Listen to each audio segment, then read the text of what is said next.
ಅರಂಗೇಟ್ರಂ ಆದ್ಮೇಲೆ ಅವರು ಕಂಟಿನ್ಯೂ ಮಾಡ್ಬೋದಾ, ಹೇಗೆ ಅವ್ರ ನೆಕ್ಸ್ಟ್ ಜರ್ನಿ? ಅರಂಗೇಟ್ರಂ ಆ್ಯಕ್ಚುಲಿ ಅದು ಫೌಂಡೇಶನ್ ಥರ ಅಂತ ಹೇಳಬೇಕು ಆ್ಯಕ್ಚುಲಿ. ಅದ್ರ ಮೇಲೆ ಆ ಪಾಯಿಂಟಿಂದ ಅವರು ಇನ್ನೂ ಇಂಪ್ರೂವ್ಮೆಂಟ್ ಮಾಡ್ಕೊಳ್ಳೋಕ್ಕೆ ಕಲಿಯೋಕ್ಕೆ ಇವಾಗ ನಾನು ನನ್ನ ವಯಸ್ಸಲ್ಲೂ ಕಲಿತಾ ಇದ್ದೀನಿ. ನನಗೆ ಕಂಪ್ಲೀಟಾಗಿ ಬರುತ್ತೆ ಅಂತ ನನಗೆ ಹೇಳೋಕ್ಕೆ ಆಗಲ್ಲ. ಎಷ್ಟೋ ಇದೆ, ಒಂದು ಡೈರೆಕ್ಷನಲ್ಲಿದೆ, ಅದೊಂದು ದೊಡ್ಡ ಆಲದ ಮರ ಥರ.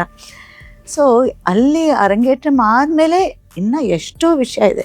ಇವಾಗ ಭರತನಾಟ್ಯಮಲ್ಲಿ ಡಾನ್ಸ್ ಡ್ರಾಮಾ ಆಸ್ಪೆಕ್ಟ್ ಆಫ್ ಭರತನಾಟ್ಯಮು ಇದೆ, ಮ್ಯೂಸಿಕ್ ಆಸ್ಪೆಕ್ಟ್ ಇದೆ. ಎಲ್ಲ ಕಲಿಬೇಕಾದ್ರೆ ಅದೇ first foundation point. But unfortunately ಏನಾಗಿದೆ, ಇವಾಗ ಅಕಾಡೆಮಿಕ್ಸು ಈಕ್ವಲಿ ಇಂಪಾರ್ಟೆಂಟ್.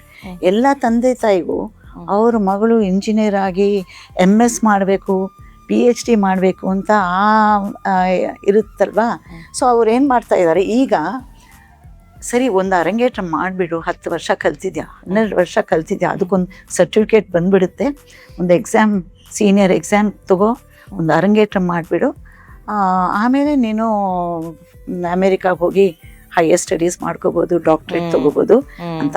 ಇದು ಮಾಡಿ ಅಮೇರಿಕಾಗೆ ಹೋದರೆ ಅದೇ ಟೋಟ್ಲಿ ಬೇರೆ ದೇಶ, ಬೇರೆ ಅಟ್ಮಾಸ್ಫಿಯರ್.